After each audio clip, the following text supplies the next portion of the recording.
السلام علیکم ورحمۃ اللہ وبرکاتہ۔ پیارے ساتھیوں، ہمارے نبی حضرت محمد صلی اللہ علیہ وآلہ وسلم کی زندگی کی جاری کہانیوں میں خوش آمدید۔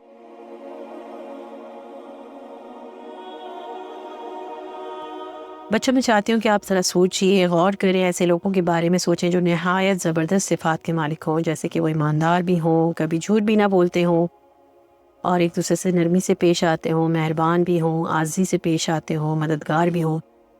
تو آپ کیسا محسوس کرتے ہیں ان کے ارد گرد رہنا؟ کیا آپ محفوظ فیل کرتے ہیں، یعنی کہ محسوس کرتے ہیں؟ اور خاص طور پہ کہ وہ آپ کو کسی قسم کا نقصان بھی نہ پہنچانے والے ہوں، نہ برے الفاظ سے بات کرنے والے ہوں، نہ آپ کا مذاق اڑاتے ہوں، نہ بدمعاشی کرتے ہوں، یا کسی قسم کی بھی بری حرکت کرتے ہوں؟ یا پھر کیا آپ کو ایسے دوست پسند ہیں جو جھوٹ بولتے ہوں، چوری کرتے ہوں، یا امتحانات میں نقل کرتے ہوں؟ اگر آپ اچھے انسان ہیں تو یقینی طور پر آپ کے دل میں ایسے دوستوں کے ساتھ اچھا محسوس کرنا، وہ والے جذبات پیدا ہوں گے۔ بچوں، ہمارے نبی کریم صلی اللہ علیہ وآلہ وسلم کی زندگی اور ان کی مثالوں میں ہم دیکھتے ہیں کہ وہ ایک بہترین اور روشن شخصیت رکھتے تھے۔ وہ ایک بہترین انسان تھے۔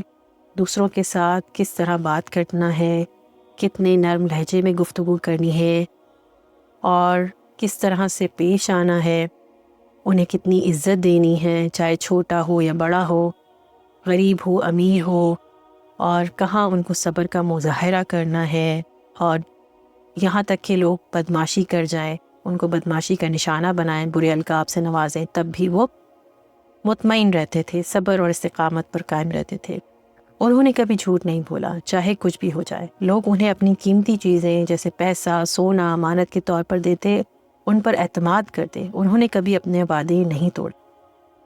سبحان اللہ، وہ کتنے حیرت انگیز انسان تھے کہ ہم ہمیشہ سے ان کی تعریف کرتے رہتے ہیں، اور بچپن سے ہی ان کی مثال پر عمل کرنا چاہتے ہیں۔ بالکل آپ بھی اس بات پر عمل کرنا چاہتے ہوں گے۔ تو بچوں، یہ بات کرتے ہوئے آئیے ہم حضرت محمد صلی اللہ علیہ وآلہ وسلم کی کہانی کے ساتھ اپنے سفر کو جاری رکھتے ہوئے ایک نئی بات جانتے ہیں۔ جب محمد صلی اللہ علیہ وآلہ وسلم اپنے چچا ابو طالب کے ساتھ شام کے ایک تجارتی سفر پر تھے، ایک عیسائی پادری بحیرہ نے نبی کریم صلی اللہ علیہ وآلہ وسلم کو دیکھا اور انہیں پہچانا۔ انہوں نے ان کے چچا ابو طالب سے کہا کہ ان کے بھتیجے بہت خاص ہیں اور مستقبل میں ایک عظیم انسان بننے والے ہیں۔ انہوں نے انہیں مشورہ دیا کہ ان کا خاص خیال رکھیں، کیونکہ کچھ لوگ ان کے مشن کی اطلاع پا کر انہیں نقصان پہنچا سکتے ہیں۔ کیا آپ جانتے ہیں بچوں کہ جب کوئی شخص اللہ سبحانہ وتعالیٰ سے محبت کرتا ہے، اس کے بارے میں شعور رکھتا ہے، تو اللہ سبحانہ وتعالیٰ اس شخص کو برے اور ناپاک کاموں سے دور رکھنے میں مدد کرتے ہیں۔ تو محمد صلی اللہ علیہ وآلہ وسلم اللہ تعالیٰ سے محبت کرتے تھے، اس لیے اللہ سبحانہ وتعالیٰ نے انہیں ان کے شرمناک اور ذلیل عادتوں سے محفوظ رکھا، جن میں اس وقت کے عرب معاشرے میں مشغول جو برائیاں تھیں، اس میں آپ صلی اللہ علیہ وآلہ وسلم محفوظ رہے، جو کہ قریش کے قبائل اور دوسرے مختلف قبائل شامل ہیں۔ انہوں نے نوجوانی میں سے رقص، گانے، جوا، شراب نوشی جیسے کاموں سے دور رہنا پسند کیا۔ وہ ایک ذمہ دار انسان تھے جس کے اندر ذمہ داری کا احساس تھا، ایسے لوگوں کے ساتھ وقت گزارتے تھے جو عمر میں ان سے بڑے تھے اور بہادری اور مضبوط کردار کے مالک تھے۔ جب وہ بڑے ہوئے تو اپنی جرأت اور راست بازی اور امانت داری کے ساتھ مشہور ہو گئے۔ وہ صرف 14 سال کے تھے جب قریش اور قیس قبائل کے درمیان ایک جنگ چھڑ گئی۔ یہ جنگ فجار کی جنگ کے طور پر بھی جانی جاتی ہے، اور یہ کافی طویل عرصے تک جاری رہی۔ یہ پہلی جنگ تھی جس میں حضرت محمد صلی اللہ علیہ وآلہ وسلم نے حصہ لیا۔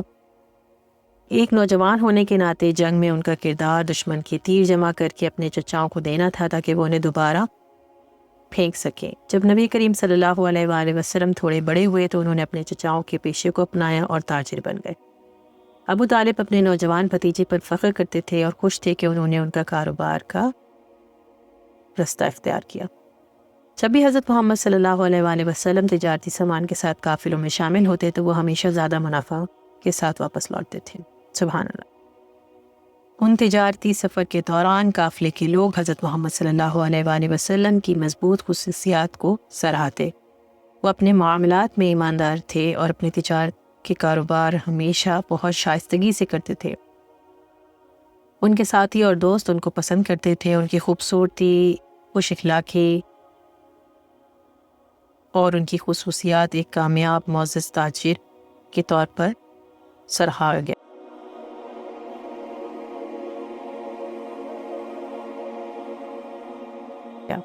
یہاں تک کہ انہیں پورے عرب میں الصادق یعنی کہ سچے اور الامین امانت دار کے نام سے جانا جانے لگا۔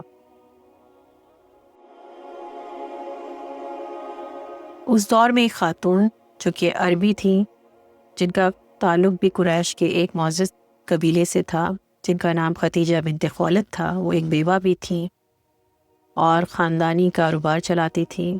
ان کے شوہر کا انتقال ہو چکا تھا۔ انہوں نے تاجروں کو مزدوری کے طور پر منتخب کیا تاکہ ان کی تجارت کا سامان شام، عراق اور یمن میں فروخت کیا جا سکے۔ جب انہیں حضرت محمد صلی اللہ علیہ وآلہ وسلم کی ایمانداری اور امانتداری کا علم ہوا تو انہوں نے انہیں اپنے کاروبار میں ملازم رکھنے کا فیصلہ کیا۔ انہوں نے اپنے بھانجے کو محمد صلی اللہ علیہ وآلہ وسلم کے پاس بھیجا اور درخواست کی کہ ان کے سامان کو فروخت کرنے کے لیے شام لے جائیں۔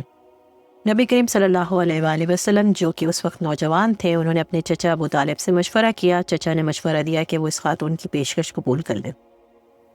ایک مناسب معاوضے کے طور پر ان کی خدمات طے پا گئی اور حضرت ختیجہ رضی اللہ تعالی عنہ کے غلام میسرہ ایک رشتہ دار خزیمہ نبی کریم صلی اللہ علیہ وسلم کے ساتھ سفر پر تھے۔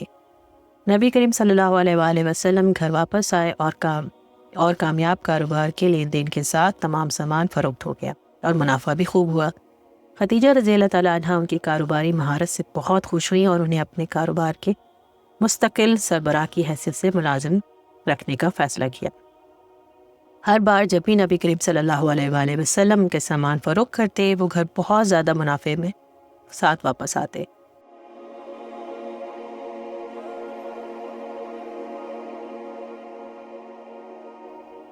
تو کون حقیقی سپر ہیرو بننا چاہتا ہے؟